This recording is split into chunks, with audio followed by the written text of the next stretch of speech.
గౌరవనీయులైనటువంటి పాత్రికేయులకు నా యొక్క సోదరులకు అందరూ కూడా మీకు నమస్కారం తెలియజేస్తా ఉన్నా. చాలా రోజులకి ఈ రోజు మీతో కావడం నాకు కూడా చాలా సంతోషంగా ఉంది. ఏది ఏనప్పటికీ కూడా కొంతమంది కావాలని వ్యక్తిగతంగా దూషణలకు పాల్పడుతూ ఉన్నారు. మొన్న సొసైటీ విషయంలో ఏది ఎదుగుదో దాదాపు మా సభ్యులందరూ కూడా చెప్పారు, ఎక్కువ పొడిగించదలుచుకోలేదు. చివరకు వాళ్ళు రాసిచ్చిన తర్వాత కూడా వాళ్ళు వస్తారు అన్న ఆశతో అప్పటిదాకా ఒక్కరోజు ముందు అన్ని సంతకాలు పంపినాం, అందరి దగ్గర పంపేటప్పుడు అప్పుడు చెప్తారు రాసిచ్చింది మీరే, వస్తామన్నది మీరే, రాకుండా కూడా కాలయాపన చెప్పి కూడా మీ ఇళ్ళలో అనుకుంటే మరి మేము సొసైటీ సభ్యులకు అందరికి చెప్పిన వాళ్ళకి మేమేం జవాబుకుంటాం? ఇప్పటికీ ఏమవుతుందంటే ఆ సొసైటీ రూమ్ల కోసం కానీ దానికోసం కానీ కొన్ని ఎలిగేషన్స్ వస్తూ ఉన్నాయి. పెద్ద మనుషులకు తెలిసినా కూడా వాళ్ళు చేస్తలేరేమో అన్న భావనకు వచ్చేసారు అంతా. దీనివల్ల మాకెందుకు ఉండి పోరాటం చేసి మేము అంత దేశ సొసైటీ డెవలప్మెంట్ చేసి ఆ రూములు కట్టుకొని అవి కట్టుకొని సొసైటీ పెంచడానికి కారణం కొంతమంది వ్యక్తుల ముందున్నటువంటి వాళ్ళం. అలా తాత ఉన్నప్పుడు ఆడికెళ్ళి దుకాణం తీసుకున్నప్పుడు ఈయనకు ముట్టి కూడా చెట్టు లేకుండొచ్చు, ఈయనకు నేను అంటున్నాను ఇవాళ లేకుండొచ్చు.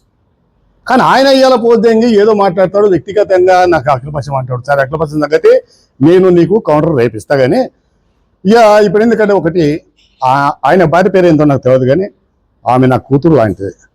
ఆమెనే కాదు ఊళ్ళో ఉన్నటువంటి నా జీవితం మొత్తాన్ని కూడా ఇప్పటి వరకు ఏ ఆడమని కూడా కించపరిచిన రోజులు లేవు. ఎక్కడ కూడా సభ్యత తప్పి నేను మాట్లాడలేదు. కానీ పిరికి పొందలేక భార్యను పక్కన పెట్టుకొని సొసైటీ కోసం మాట్లాడమేందా? నీకు దమ్ము ధైర్యం ఉంటే నన్ను తిట్టు, బూతులు తిట్టి ఇంకా తిట్టు. నేను మొగాయని నువ్వు మొగడు. కానీ ఆ తల్లికి ఏం తెలియని తల్లిని తీసుకొచ్చి ఏదో నేర్పించేసి నిన్నేదో అనడాన్నలా సిగ్గనిపించదా నీకు? ఇటువంటి బోడి పెత్తనాలు ఎందుకు మాకు? తప్పు అదే. ఏనాడు కూడా ఏ సభ్యుడు కూడా ఏ ఆడలను కూడా ఒక్క కించపరిచే మాటలు మేము మాట్లాడము. మా దగ్గర కూడా సొసైటీలో కూడా ఎంతో మంది లేడీస్ ఉన్నారు. అమ్మానే మాట్లాడతాం కానీ వేరే భావన మాకు జరగదు. ఆ తల్లికి ఏదో నువ్వు చెప్పుకొని నీ దిక్కు ఎవరు గతి లేక ఆమె గుసలు పెట్టుకుని ఇది పెద్ద రాజకీయం లేక స్పీచ్ చేసి ఏదో ఇచ్చినావు. ఏం జరిగింది ఆఖరి? ఏం సాధించినావు నువ్వు దానివల్ల? ఏమీ లేదు. సర్వం తప్పులు ఆయన దగ్గరనే ఉన్నాయి. ఇలా ఖాళీ ఇప్పుడు ఏమంటుండంటే అయ్యా నాకు ఈ సొసైటీ మీద కిరాయిలు వచ్చా లెక్క చెప్పలేదు అంటాడు. ఇచ్చోడా నువ్వు చేసిన కేసులలో లేకపోతే ఈ పెద్ద మనిషి మా అన్న పెద్ద అప్పటి నుంచి కూడా ఆయనకే ఉపజెబుతాం. అన్ని ఆయన పెద్ద మనిషి లెక్క, ఆయన తిట్టిన పడతాం, చేసిన పడతాం, లెక్కలు క్లియర్ ఉంటాయి అన్న మాటతో ఆయన నెరవేర్తాం. ఆయన దగ్గరికి వెళ్ళి తీసుకుపోయిన రోజులు ఉన్నాయి. నీకు దమ్ము ధైర్యం ఉంటే ఎప్పుడో చెప్పు, మీ అందరూ కూడా నన్ను చేసి ఆడ మాట్లాడుకుందాం. అది తప్పలేదు, తప్పకుండా మాట్లాడుకోవాలి. వెళ్తే తీసుకోవాలి, వనుకొచ్చిన తీసుకోవాలి, అది ఒక లెక్క ఉంటుంది. కానీ ఇక్కడ సొసైటీ ఖర్చు లెక్కలు కాదు కదా మనకు పంచాయతీ. ఏండ్ల కొద్దిగా మనం ఆనాడు మీ తాత మీ నాయన వాళ్ళందరూ ఉన్నప్పుడే మనం సొసైటీ పైసలను కట్ చేసి ఇంధనాలుగా జాగాలు తీసుకున్న తర్వాత బిల్డింగ్ కట్టినాము అందరి సమక్షంలో. అప్పుడు నీ జాగం లేదే ఎవడు కూడా. ఆ తర్వాత అక్కడ లింగాన్ని ఏర్పాటు చేసుకొని 5 రోజులు పూజలు చేసినాం, 7 మంది బాపనలు తెచ్చి. అది నీ అన్ననే వండి తెచ్చాడు, వాళ్ళ నాయనే వండి తెచ్చాడు. మేము వద్దా వేసుకొచ్చులు ఎందుకు ఇండ్లు ఎందుకు అంటే కూడా చేయాలి మనకు బాగుంటుంది అట్లా ఇట్లా అంటే కూడా అందరూ ఎక్కడిగా ఒప్పుకుని అన్ని పూజలు చేసినాం 5 రోజులు. తర్వాత మీ తాత దగ్గరికి వెళ్ళి దుకాణం గుంజుకున్న తర్వాత ఫస్ట్ దుకాణం గుంజుకుందాం నేను 2 సంవత్సరాలు. అప్పుడు గుంజుకున్నాక అక్కడ అడ్డాలు పెట్టినా, అదే ప్లేస్లో నేను అడ్డాలు నడిపినాం, 2 సంవత్సరాలు నడిపినాం. తర్వాత నరారు వచ్చినాక నరారు నడిపాడు, తర్వాత వచ్చినాక ఇంకో అడ్డాలు నడిపినాం. అప్పుడు నీకు గవర్నమెంట్ జాగా రాలే. ఇయ్యాల మీకు ఏదో లేకపోతే చివరి టైంకి వచ్చి నేను కబ్జాలు పెట్టినా అది చేసినట్టు ఏడ పెట్టినా కబ్జాలు. మరి కబ్జాలు పెడితే అప్పుడు నోరు ఎక్కడ పోయింది? అది ఇల్లు కడితేప్పుడు ఎక్కడ పోయింది? లింగాలు పెడితేప్పుడు ఎక్కడ పోయింది? చెడలు పెట్టేప్పుడు ఎక్కడ పోయింది? ఇవన్నీ చేస్తే ఎక్కడ పోయింది నీ జాగాలు అన్నది? నీ జాగా ఎక్కడ పెట్టినప్పుడు ఇక వస్తే ఎందుకంటే ఇక పెద్ద మంచి గారికి గౌరవిస్తున్నా. ఇదంతా మంది నుంచే వ్యవహారం. ఈయన ఏం ముస్తాడో నాకు తెలియదు కానీ నన్ను మూస్తా అంటాడు. నీ దమ్మున ఒకడో అఖిలపక్షం రా, ఆడ మాట్లాడదాం. అఖిల పక్షానికి 20 సంవత్సరాల నుంచి నేనే ప్రెసిడెంట్. నేను అన్ని కులాల వాళ్ళకు నన్ను ఎవడుంటాడు, నన్ను కూడా తమ్మేస్తుంది. చేస్తే నీకు దమ్ముంటే ఆడ మాట్లాడతా కానీ ఎడుద్దియా మాకున్నది అయ్యా. దాని మీద మాత్రం ఇక ఏమొచ్చిందంటే ఆయనకు 5-6 నెలలు ఈ దుకాణం ఉంటుంది, మళ్ళీ 2 సంవత్సరాలు తిండి దొరకదు. ఇంతకుముందు కూడా సొసైటీ మేము యాక్షన్ చేసుకున్న తర్వాత మా పెద్దల దగ్గరికి వచ్చి ఆడిళ్ళు వచ్చి అన్నా నీకు దండం పెడతానే, నీ కాలు మొక్తానే అని చెప్పి కడుపులు తలకాయ పెడితే అప్పుడు ఈయనకు ఆపద ఉందట చేసిందట. ఆల్రెడీ సొసైటీ యాక్షన్ చేసుకురు కదా, 2 గ్రూపులు తీసుకురు కదా, మొదటిసారి అంటే ఆయనకి ఏంది పోనీ రా అంత మనోడు కదా అట్లా ఇట్లా అంటే సరే మనోడు సభ్యుడు చక్రవాణి నేను మేము ఉన్న నలుగురం కూడా అయితే ఎట్లయితే పోయి ఆగినాం. ఆగేపట్టిగా నీకు దుకాణం నడుస్తుంది. ఇవాళ ఇదో అడ్డం పెట్టుకొని వచ్చి ఇవాళ ఏమంటాడు సొసైటీ సభ్యులందరూ కూడా 180 మందిని నేను దాస్తున్నా అంటాడు. నీ ఏ సొత్తా? నువ్వు సంపాదించిన సొత్తా? ఏమని సొత్తా అది? 180 మంది కోఆపరేట్ చేసి రేట్లు తక్కువ చేసేపట్టుకనే మనం తీసుకున్నాం దుకాణం. వీళ్ళ వాళ్ళని నువ్వు బతుకుతున్నావు. ఆయన కంటిన్యూ 4 ఏళ్ళు చేసిండు. ఫస్ట్ చేసినప్పుడు ఆయనకు వచ్చింది చేసిండు. అది కంటిన్యూ ఇదిగో మేము ఇచ్చాం దయతోని 4 సంవత్సరాలు నువ్వు నడుపుతున్నావు. ఇవాళ సొసైటీ వాళ్ళని అంటావు, సొసైటీ వాళ్ళు నువ్వు దాస్తున్నావు. ఏ రకంగా దాస్తున్నావు? అదే మొగడు అయితే 10 మంది మీటింగ్ పెట్టాడు, 10 మంది రావాలి మాట్లాడాలి. సాటు కాదు ఏమో అడవలేదు కూర్చొని ఇది చెప్పడం కాదు. మేము అక్కడికి వచ్చి ధర్మన్యాయంగా వచ్చినాం. ఎందుకు వచ్చామంటే నువ్వు వచ్చాడు, నువ్వు రాలే. ఆయన ఇల్లు జరగమంటే ఇల్లు జరగాడు. ఎవరేది మధ్య చెప్పాడు? మరి సొసైటీ తప్పుతాం మేము దొంగలుగా ఉన్నాడా? కష్టపడి మేము చేసిందాడా? ఏ సొసైటీ వాడు ఇండియా నగల కానీ ఎవరిని కూడా అడగండి, అది సొసైటీ దుకాణం అంటారు, కలకంపుంది అంటారు. ఏ బాధ్యత తీసుకొని చేస్తున్నాం? ఎవరిని ముద్దామని చేస్తున్నారు మీరు అంతా కలిసి? ఏదో పురముఖ జాగా గవర్నమెంట్ జాగా కబ్జా పెట్టుకుంటే సరే మేము బతుకుపో, మేమున్నా ఇచ్చుకుపోయేమో, కాలు జాగా ఉంటే ఇస్తుపోయేమో. కానీ సొసైటీ పైసలు పెట్టాం కదా, సొసైటీ పైసలు పెట్టి వెనక ఇల్లు కట్టాం కదా, దాంతోనే షెటర్లు కట్టాం కదా. ఇవన్నీ చేసుకుంటే నువ్వు నీతి మాటలు మాకు చెప్పి మేము అంటే వాళ్ళమా నీ వేస్తుంటాం. ఎంతమందిని చూస్తామో చెప్పండి, చాలా మందిని చూసినాం లేక కొద్దిగా. నువ్వు ఇవాళ వస్తావు అలా దారదత్తం చేసినప్పుడు అంటే దారదక్షిణ ఉంది మాకు దారదత్తం ఇవాళ దాని మీద. సరే మేము ఈ పెద్ద దుకాణం ఉంది, పెద్ద దుకాణం కూడా మా సొసైటీలో మాకన్నా పెద్దలు వాళ్ళ పేరు మీద 4 పట్టాలు చేసి 4 పట్టాలు తెచ్చినాం. 4 పట్టాలు తెచ్చిన వాళ్ళు కూడా సొసైటీకి ఇచ్చారు. అప్పుడు కలకాలం లేవు, అక్కడక్కడ అడ్డలు పెడుతుంది. 4 పట్టాలు కూడా సొసైటీకి ఇచ్చేసి దాని మీద రాసాం సొసైటీ, గౌడ సొసైటీ. తర్వాత కరెంట్ బిల్లు మా బిల్లు సొసైటీ. ఇప్పుడు దీనికి ఏం చేసామయ్యాను? ఏదో లేకుండా దొంగతనంగా సరే అమ్మగారు ఉన్నారు ఎంపీసీ ఉన్నప్పుడు చేసినాం. ఏదో రకంగా నువ్వు ఆ నంబర్ తెచ్చుకుని తల తెచ్చుకొని నీ పేరు మీద వస్తుంది సొసైటీ బిల్. సొసైటీ బిల్ నీ పేరు మీద ఉంటుంది, కరెంట్ బిల్ మీది ఉంటుంది. రేపు ఏమైనా వెళ్తామని నీ టాక్టిక్స్లు నీ డ్రామాలన్నీ సర్వం తెలుసు మాకు. నువ్వు నాకు కొత్త పాఠాలు చెప్తే ఇంటోని కాదు. అందుకనే అనుమానం వచ్చేసే సరే పోదాం పని చెప్పి అంతా కూర్చున్నాం. ఆ రమేష్ గారు కూడా ఉంటా నాకు గరీబున్నాయా, నాకు అదైంది ఇదైంది అంటే సరే మన సభ్యుగా ఉన్నతి ఉంటాను. కొంత ఢిల్లీ చేయడం కారణం కూడా ఏంటంటే ఉన్నతి మంచిగానే ఉన్నాం కదా, అంత మంచిగా ఉన్న మన వెళ్దాం లేక ఎప్పుడు కొట్లాడుకోలే. ఇక సొసైటీ యాక్షన్లో అయినప్పుడు జర అనుకుంటాం, తర్వాత తెచ్చిపెడతాం. ఎవరు దుకాణం చేసినా ఆయన దగ్గర కన్నెత్తుకోం, మనం చూడం కూడా. ఎలాంటి డిస్టర్బెన్స్ మా దగ్గర ఉంది ఇప్పటిదాకా ఎవరు లేదు, ఆయన కానీ మా దగ్గర లేదు.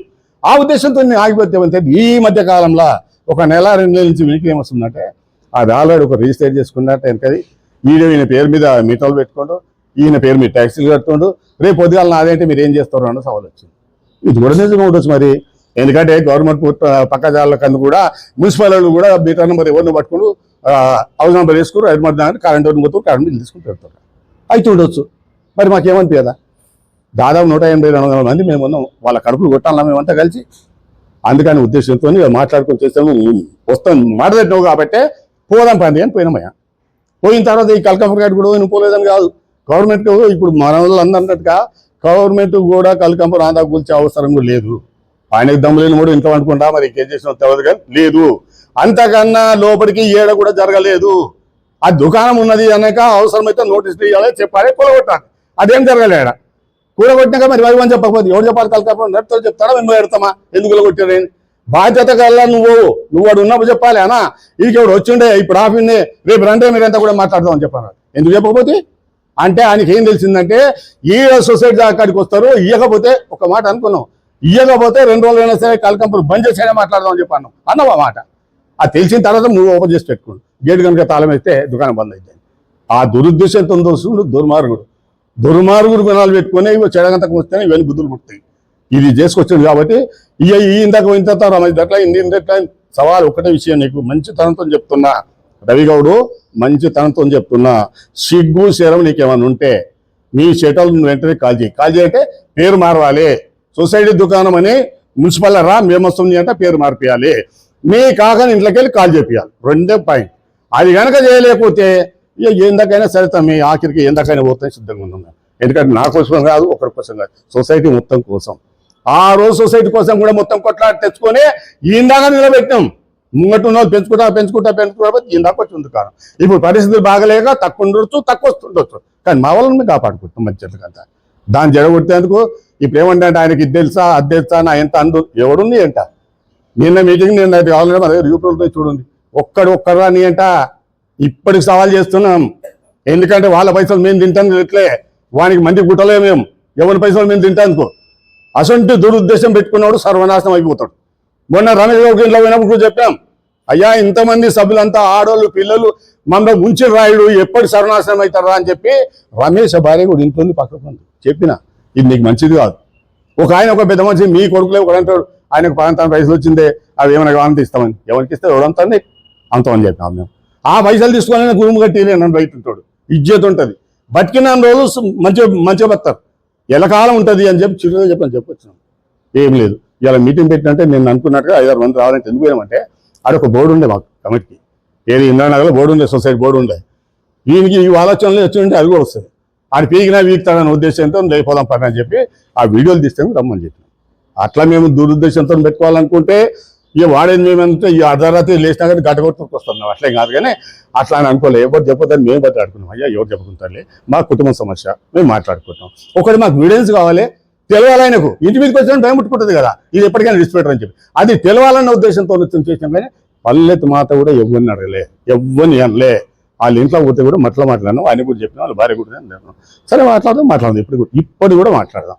లెక్కల కాడ పైసా ఎవడు ముంచాడు, ఎవరికి ఎవడు ముట్టలేదు, తప్పకుండా లెక్కలు రావాల్సిందే. అది పెద్ద మంది దగ్గర కాదు, నిజం చెప్తున్నా. మీ అందరం కూడా పిలుస్తా.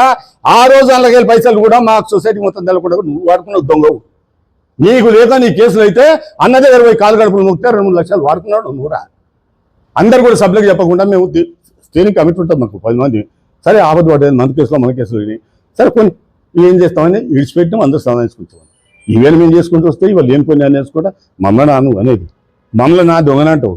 నీ బతుకులే నీ బతికే దొంగ బతుకు, నువ్వు నన్ను అంటావురా. నేనేం చేసింది చెప్పు, నువ్వు అయితే ఒక్క తాను చూపెట్టి ఒక్క పాయింట్. రేపు ఆడాడుతావు అఖిలపక్షం కదా, వాళ్ళ 3 చూపెట్టలేకపోతే ఈరోజు సొసైటీ చూపెట్టు ఒక్క తానా. ఇవన్నీ చేసుకుంటే ఎలకాలం బతకలేము అని భూమి మీదకి వచ్చాం. కొద్ది రోజులు దేనికో ముందు అందరం పోతాం. కానీ ఒకరికి అన్యాయం చేసి మనం బతకాలంటే సభ్యత కాదు. కానీ వాళ్ళ భార్య కూడా చెప్తున్నా, తల్లి నువ్వు ఎవరో చెప్పిన మాట తినే, నువ్వు రాజకీయం చేస్తే చేసుకో తల్లి, మేము వస్తాం. ఏనాడు రాజకీయం ఆడడం వల్లే రాజకీయాలు పాల్గొను, ఎదుగు, ఇంకా బాగా మా సభ్యులను మా వాళ్ళని సంతోషపెడతాం. ఎవరో చెప్పిన మాట తినేసి ఈ పనికిరాని సొసైటీల కోసం, కబ్జాల కోసం ఇవన్నీ చేసుకో, నువ్వు కూర్చొని నీటికి పెట్టేది ఏంటమ్మా. మొగలు నీ భర్త కబ్జా పెడుతుడు, నీ మామ కబ్జా పెడుతుడు. అవసరమైతే ఇంట్లో కూర్చొని చర్చలు చేసుకోండి, అది ఎవరిని జద్దిస్తారు మీరు అంతా అని చెప్పాను. అదొక తరిక ఉంటుంది, లెక్క ఉంటుంది. కానీ ఆడ కూతురు వాళ్ళకి తేవడం మాత్రం నీచమైన సంస్కృతి. అది రాజకీయంగా చేయి, తప్పలేదు, రాజకీయం చేయి. సొసైటీ నువ్వు సభ్యురాలు మాట్లాడలా, మనమంతా సభ్యులము. నువ్వు ఆడ మీటింగ్కి వచ్చి ఎవరు తప్పు చేసినా మాట్లాడతావు, మరి మనం మాట్లాడమాట వాటలే. ఇట్లా సభ్యత కాదని దయచేసి ఇప్పటికి కూడా చెప్తున్నా, ఆయనకు తొందరలోనే వచ్చి పరిష్కారం చేయాలి. 2 రూములు తప్పకుండా కాల్ చేయాల్సిందే, విడిచిపెట్టే సమస్యనే లేదు. ఇది మాత్రం మేమంతా కట్టుబడి ఉన్నాం, కట్టుబడే తీర్మానాలు చేసుకున్నాం, కట్టుబడి చేస్తా ఉన్నాం. ఆయన పనికిరాన్ని ఏదో చేసి ఏదో చెప్తా అంటే ఎవరు నమ్మకం తెలిసలేదు. అప్పుడున్న పిల్లలు ఇవ్వలేరు, అందరూ ఎదిగిపోయారు, అందరూ చర్చ చేసేందుకు సిద్ధంగా ఉన్నారు. 20 తారీఖు అనండు, 20 కాదు ఇంకో 2 రోజులకు వచ్చినా సరే వస్తే రాని కాదంటారు. ఇప్పటికి మాకు కావాల్సింది సొసైటీ నోట్ల మట్టి కొట్టేటోడు ఎవడున్నా సహించము, ఏం దాకపోయినా దాన్ని విడిచిపెట్టాం. అది మాత్రం విడిచిపెట్టాల్సిందే. లేకపోతే ఇంతకుముందు కూడా సొసైటీలలో కొన్ని సొసైటీలలో పంచాయతీలు అయితే చుట్టుముట్టు సొసైటీలు అందరూ నిలుస్తారు. ఆ అవసరం వస్తే కూడా అది కూడా చేస్తాం, మేము అందరూ చేస్తాం. అదేది వాళ్ళకు సొసైటీని మాకు సొసైటీ అంతా కూడా చెప్పించుకున్నా. కావాలంటే లేదు మన ఊళ్ళో పెద్ద మందులు అనుకుంటావా, నీకు దమ్ముంటే చెప్పి అర్థం చెప్పి అందరూ ఊళ్ళో పెద్ద మందులు అందరూ వింటాం మీ సమక్షంగా. ఎవరిని తప్పుంటే అప్పుడు తప్పు అనుకుందాం. ఇది ఉన్నాం కొట్లాడ పంచాయతీ మాకేం లేవు, ఏనాడు కూడా ఏమనుకోలే, ఏనాడు తిట్టుకోలే, పంచాయతీ చేయలే. నమస్తే అంటే నమస్తాను, అన్ని మర్యాదలు ఉన్నాయి. కానీ దౌర్జన్యం ఎత్తుకున్నాడు ఏమైనా కానీ ఎవరైనా మనం చూస్తాను నేను సడక్కున ఎదుగుతా అంటే తడికి కాదమ్మా. పద్ధతులు చేసుకో, పద్ధతులను వద్దాం. కానీ నేను ఉట్టుకుందాం చేసి ఈయన అదే అన్నాడు ఇదే అన్నాడు, నా ఇంటి పేరు కూడా తెలియదు ఆయనకు. ఈయన ఒకడు గుద్దకు చెట్టు లేవు నేను రాజకీయం చేసేటప్పుడు. కానీ ఏమన్నా నా ఇంటి పేరు ఇక తెలియదు ఆయనకు. ఏం చెప్పాలి ఆయన, నీ అయ్యా నీ తాతతో పోటీపడ్డాను నేను. ఇవాళ నీ అయ్యతో కాదు, నీ తాతతోని. ఊళ్ళో ఏం చేస్తామో తెలుసు, అందరికీ తెలుసు. అది ఇక కొత్తగా చెప్తాడు అందరికీ, ఎలాగొన్నాడా పొలగొన్నాడా ఇప్పుడు ఉండు కదా అంటాడు. నీ అమ్మకి ఇంత అర్థనామానే, నేను 73 ఏళ్ళకి వచ్చిన ఇవాళ నేను ఎలాగొన్నాడు పొలగొన్నాడు నన్ను అంటావు. కానీ నేను అందాల్సిన బిడ్డ చెట్టు ఉండదు నీకు, నీ సంసారం కోసం నీ కోసం నేను మాట్లాడితే నీ గుద్దకు చెట్టు ఉండదు చెప్పుకోవాల్సి వస్తుంది. కానీ నాకు అసంటి దుర్మార్గం ఆలోచన లేదు, అసలు దుర్మార్గం పద్ధతి. కానీ దయచేసి మీ అందరు కూడా ఆయన కూడా చెప్తున్నా, పరిష్కారం సొసైటీలో కూర్చుందాం, మాట్లాడుకుందాము. ఇంకేదన్నా కావాలంటే కూడా సాయం చేసుకుందాం. ఆయన ఇంకోటి అంటే వీళ్ళందరూ ఏ గ్రేడ్ బ్రీడ్ అంటారు. ఈ తప్పు ఏంటంటే చుట్టుముట్టు ఎక్కడైనా మీకు సమాచారం ఉంటుంది, చుట్టుముట్టు ఎక్కడైనా పాతకాలంలో పూర్వకాలంలో 15 మందో 16 మందో కలిసి సొసైటీ ఏర్పాటు చేస్తారు. ముందోళ్ళు ఏందో తలాంత పెడతారు, సొసైటీ దుకాణం నడుపుతారు. వాళ్ళు పాత కిందికి వస్తారు. తర్వాత వచ్చిన వాళ్ళు బీ గ్రేడ్ కిందికి వస్తారు. అందరం అనుకునే కదా చేసింది. ఈ ఒక్క బొడుపలే కాదు కదా కలకంపలు నుండి అడుగుదాం. ఏ ఒక్క సొసైటీ తీసుకురా అందరూ సమానంగా ఉన్నాయి చెప్పే మొగడు ఉంటే వాళ్ళ కథారాలు కూడా దుకాణాలు ఉన్నాయి, వాళ్ళని కూడా తీసుకురా మాట్లాడదాం. ఇలా మేము కాదంలే, కొత్త వాళ్ళు కొత్త తీర్చాం, పాత వాళ్ళు పాత తీర్చాం, అది నడుస్తుంది. కాబట్టి మరి మొగడానికి అంత తెలియదు పేరు ఎందుకు వచ్చిందిరా? నీ అనుమానం నీ అంటే ఎవరు దిక్కు లేడు. ఇక వీళ్ళు బీపాటి వాళ్ళని చెప్తా ఇలా ఉరికొస్తానే అంటే అనుకుంటారు. రమణ ఎవరు వస్తారా? రా పోనీ అందరికి ఇస్తాం, రా మాట్లాడండి, ఇప్పటికి కూడా ఇస్తాము. నువ్వు రా మరి ఈ సీనియర్లు బీనియర్లు అడిగి మాట్లాడి ఇస్తాను రా. ఎవరు అనుకుంటుండు? ఇలా కలికంపల పైసలు ఎక్కువ వస్తలేవు వీనికి, అట్లానే ఎవడు కొత్తడు కూడా ఎవరు వస్తలేడు. ఇక ఏం లామాడిపోతే మీతులు రావండి. ఆయన కొత్త సమాచారం తీసుకోవాలి, మీదే ఇస్తాడు. నేను చెప్తే ఇంతోడు అని అనుకుంటాడు. ఇంతతో నువ్వు అనే సొసైటీలో ఎవడన్నా సొసైటీ కాపాడాలంటాడు. ఆ పోతాలు కూడా మేము ఇంకోటి కూడా ఇస్తాడు సొసైటీలో ఎప్పుడైనా కానీ. అంత దమ్ము లేదు. దొంగలు లేక ఇంట్లో పండుగ పోయి పనిచేస్తాడు. 3 రోజులు 4 రోజులు నీకు 15 రోజులకి తగ్గిస్తూ వచ్చారు. మేము అట్లా కాదు. మా గ్రూపులో ఉన్న వాళ్ళం నలుగురు మేము అవుతున్నాం, టేబుల్ మీద క్యాష్ పెడతాం. అధ్యక్షుడు కదా వాళ్ళ మా టేబుల్ మీద క్యాష్ పెట్టి అయ్యా మీరు పంచుకొని మేము పక్కకు ఇస్తాం. అది మా పద్ధతి. ఈ మా సొసైటీలో ఎవరు? అశోక్, నేను, వెంకటేశం, చక్రవాణి, మేము నలుగురం ఎట్లా ఉన్నాం అట్నే వీడికి పోలేదమ్మా. కలిసే ఉన్నాం మంచిగా వచ్చాడు. ఆయన దాంట్లో ఆయన ఎన్నుకున్నవాడు చూసుకొని వెళ్ళగా అందరినీ నారాయణ మోసం చేసేవాడు, నాగేశ మోసం చేసేవాడు, నువ్వు కృష్ణ గౌడ్ మోసం చేసేవాడు. వీళ్ళని హరాస్మెంట్ చేసుకోం, లేకపోతే సీసాలు కడతావా లేకపోతే ముంతలు కడతావా అని చెప్పి అంటే చదువుకొని చేసేవాడు. ఇంట్లోకి వచ్చి సీసాలు ముంతలు కడతాడా? ఇవాళ జీతకాలం పెట్టుకుని వాళ్ళు సీసాలు కడమంటారు, ముంతలు కడమంటారు. పెట్టుబడి పెడితేనే ఇప్పుడు రావు, ఆఖరు తీసుకోవాలి సార్. ఇదేం తరిక? వాళ్ళు ఎటు భద్రాసి కాక వెళ్ళిపోయారు. ముగ్గురు వెళ్ళిపోయారు. ఇప్పటికి కూడా 2-4 సంవత్సరాల నుంచి కూడా వాళ్ళకి రూపాయి ఖర్చు సొసైటీ వేసారు తప్ప ఇలా ఏమో 4 ఇప్పుడు 10 సంవత్సరాల నుంచి కూడా నేను చేస్తే కూడా ఒక్కడు మా దాంట్లో కలవాలి. నలుగురు ఒకటే మాట, ఇంత పంచాయతీ కొట్టలేదు.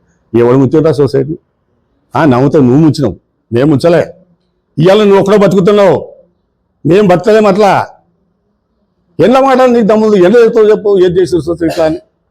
ఇటువంటి దుర్మార్గమైన ఆలోచన చేసినోడే ఇవన్నీ కొత్త కొత్త గుణాలు వస్తాయి. మాట్లాడతాం, ఇంకా దేనికైనా మాట్లాడతాం. నేను మాత్రం నా పాలన ఉన్నంత కొట్లాడతాను, ఏం దాకా కొట్లాడతాను. నేను తప్పు చేస్తే భయపడతాను, తప్పు చేస్తే కాలు ముక్తా వెనక పోను. అందుకని దయచేసి ఇప్పటి కూడా తొందరలో చేసి పరిష్కారం చేసుకోవాలి. భగవంతుని దయ వల్ల మా సొసైటీ మాకు రావాలి. నిమ్మలంగా నువ్వు మేము ఉంటాం.